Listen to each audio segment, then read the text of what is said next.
What's up, everybody? Welcome back to my kitchen, and thank you for coming to see what Billy B cooking today. Today we're gonna do a classic dish called steak au poivre. It's a French dish, and it sounds all fancy, but basically separated. We're doing a steak au poivre.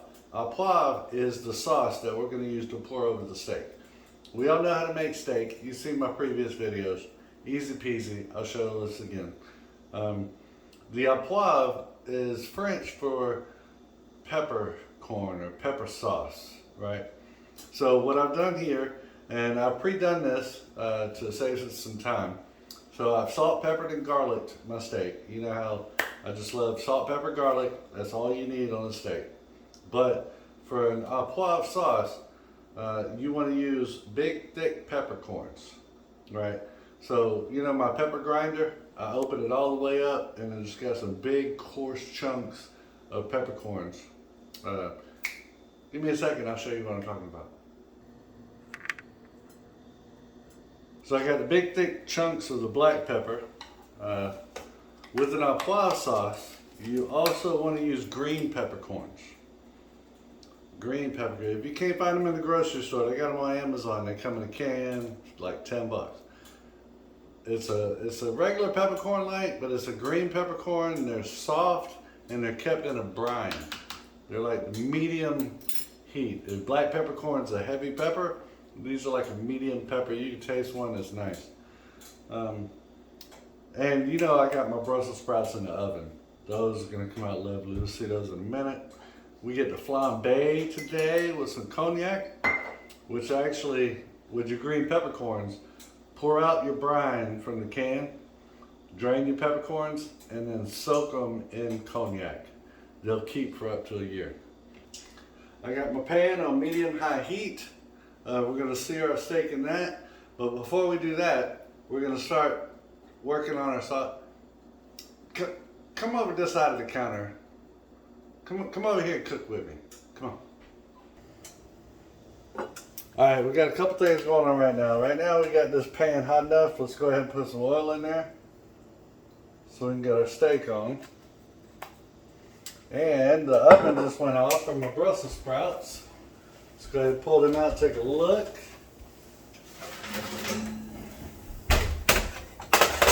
Those look beautiful. Alright, these are basically done. What I'm gonna do is I'm gonna just let them cool, let them chill out right here for a minute. Ow! Let that cool off while we work on everything else. We're gonna pop these back in the oven to broil after we brush some butter stuff on them. You'll see what I'm talking about in a minute. So we got our oil here. Let's get our steak on.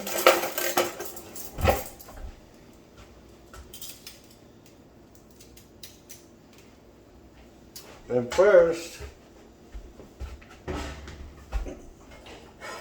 I want to sear the fat cap on it. You let that work. While that's going, I'm going to put some beef broth over here. I'm going to show you what's up. So with the beef broth, if you're using this kind of beef stock, it's not bad, but it is a little watery, right? So what we do to fix that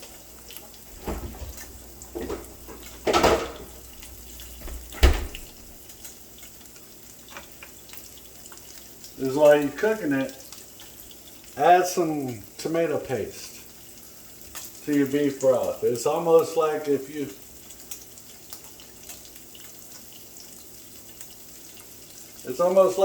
cook down the bones to make your own broth and vegetables and stuff.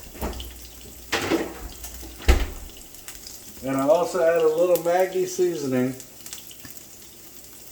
for some savoriness. That's just going to make the stock taste thicker, richer, and better. Alright, I'm going to put it on the side. Make sure you press it all down, get contact all over the steak. The oven, I'm setting on 500 degrees. All right, I just want to check it.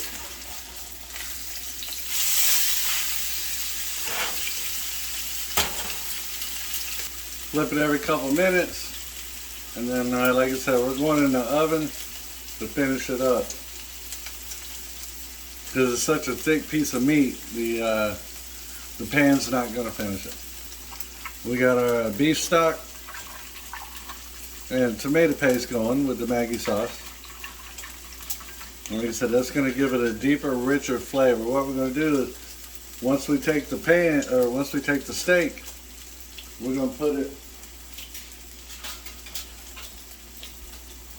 it on this cooling rack here, and we're going to put it in the oven. Once we do, we can take this skillet and then put the cognac in it and flambe it, and then start building the sauce in here. First, we need to get this to boil so it can cook down a little bit and concentrate the flavors. Give us a few minutes and we'll be right back. Alright, so we pulled our beautiful steak out off of the pan. We're going to throw it in the oven now so you can get the internal temperature where we want it. I said going in about 500 degrees in the oven. And the pan here, we're going to go ahead and flambe, or basically deglaze our pan. See all the good brown bits and stuff? Take you a good cognac. Right. And do this away from everything up top.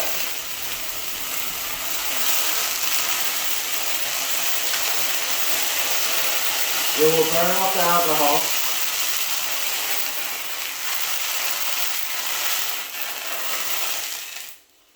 It'll burn off the alcohol and it intensifies that flavor.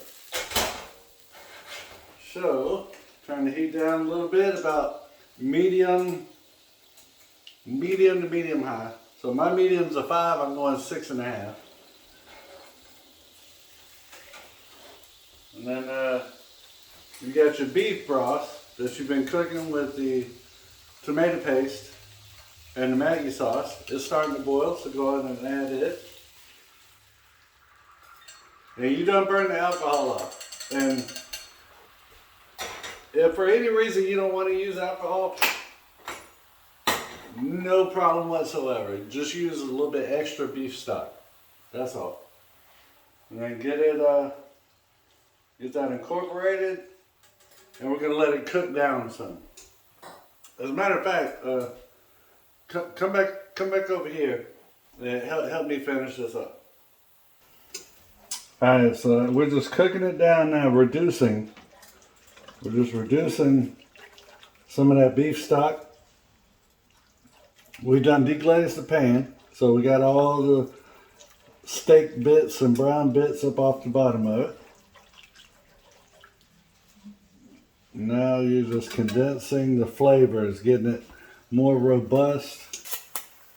At this point, you want to add a little bit of cream.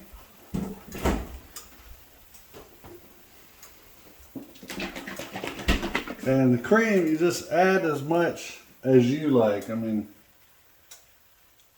start a little bit for color.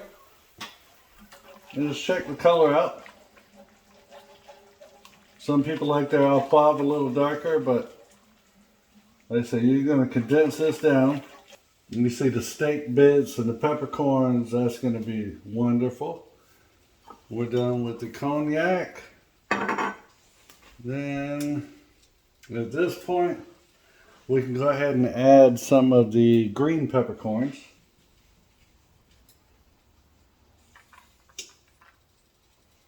Get those incorporated up in the sauce.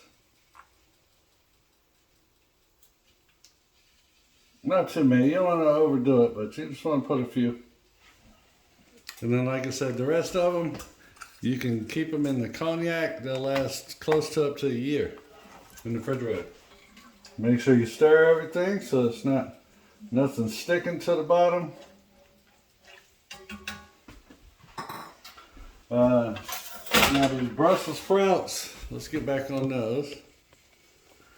The Brussels sprouts, they've been cooling for a minute waiting on us. So we're just going to get them rallied up. And I'm just adding a little bit of butter. I got some of this blackening seasoning from Zatarain's. This is some good stuff. Get you some of this if you can. They sell this in most every grocery store. And I'll just put some in the butter here.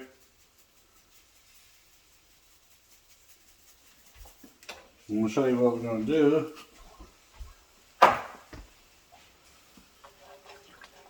Don't forget your sauce.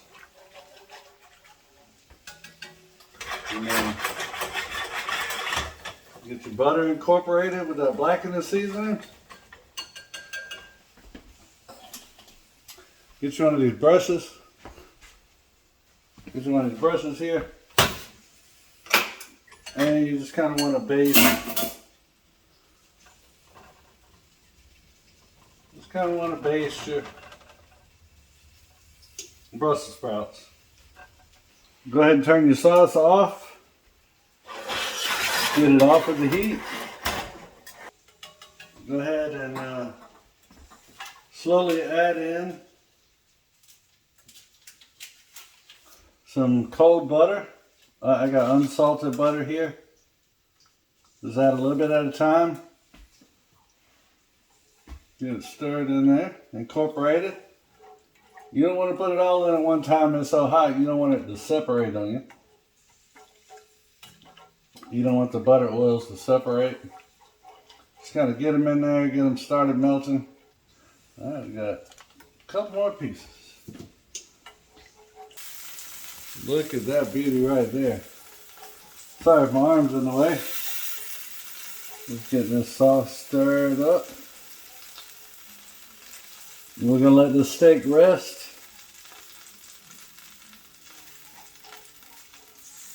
And while it's resting, we're going to put these Brussels sprouts back in the oven.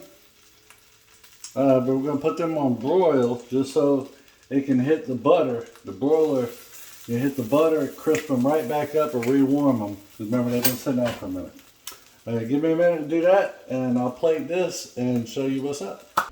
Alright, so we got our steak done, we got our Brussels sprouts out the oven, we got our sauce done and warmed back up. Let's get the plating. Get some Brussels sprouts on there. And I like mine a little crispy, a little charred. Some people might not like them as charred as I do. That's fine. Just don't cook them as long. That's all. Then get you some of that wonderful sauce. Don't forget the peppercorns.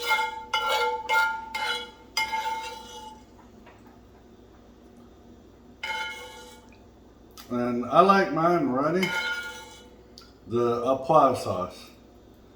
That way I can get it on everything.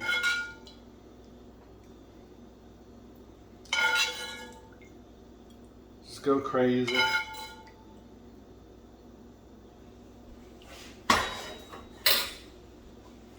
And now let's go on and cut this open and see how it did. Let's go right into the middle, shall we?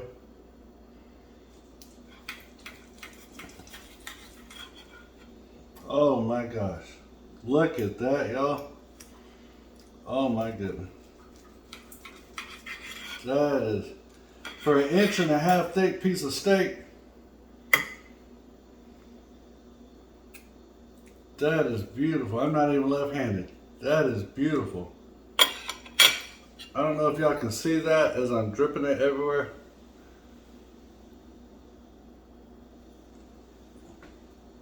Let's get us a piece of this. Get a piece of that with that sauce. Perfect medium rare. Like I said, I ain't even left-handed. Get some of that sauce.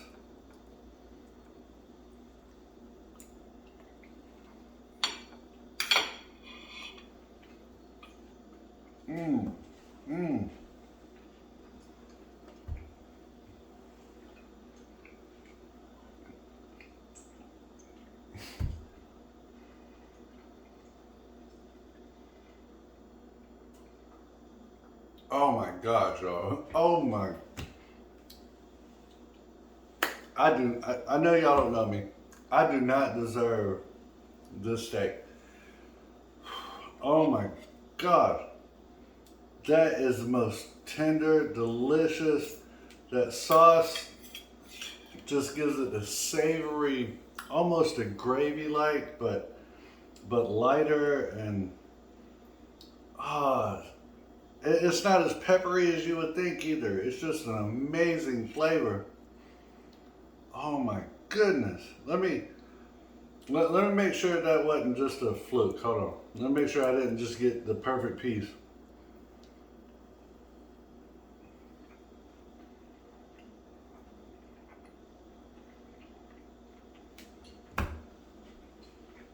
Mmm. Mmm.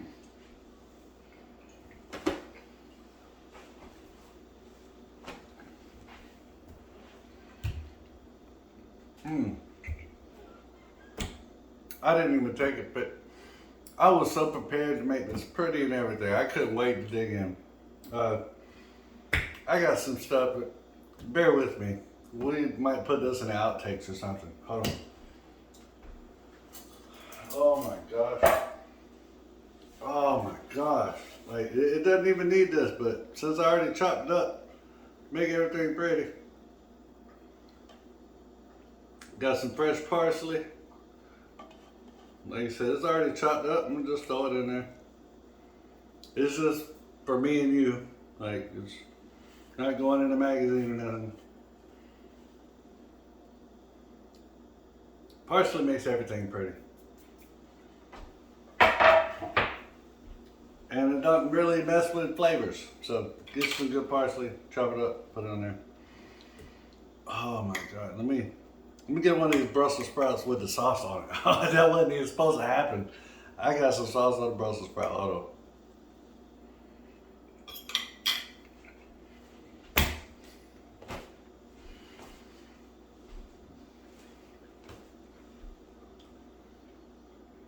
on. Mm-hmm.